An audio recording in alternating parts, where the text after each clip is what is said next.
Hello friends, আজকে আমরা আসছি মাছ মারতে।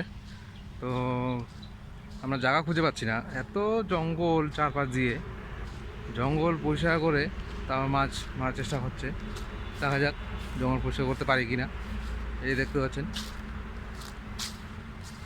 প্রচুর জঙ্গল।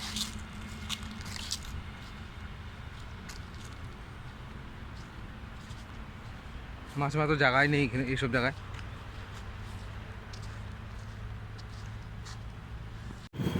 তো আমরা এখন এখানে একটা জায়গা পেলাম, তো জায়গাটা পরিষ্কার করছি। আমাদের চিমাদা পুরো পুকুরে নেমে গেছে, কচুরিপানা ভর্তি পুকুরটার মধ্যে। তো একটুখানি জায়গাটা পরিষ্কার করছে আর কি। তো এখানে প্রচণ্ড মশার জন্য উপরে যে জঙ্গলগুলো আছে সেগুলো পরিষ্কার করা হচ্ছে। আর দেখতেই পাচ্ছেন যে পুকুরটা প্রচণ্ড ইসে কচুরিপানা ভর্তি। তো তার জন্য পুকুরে নেমে তারপর পুকুর পরিষ্কার করে তারপর মাছ মারবো। তো দুঃখের বিষয় এটাই, তো এত খাটনি করার পরও আমরা সারাদিনেও কোনো মাছ পেইনি আমরা।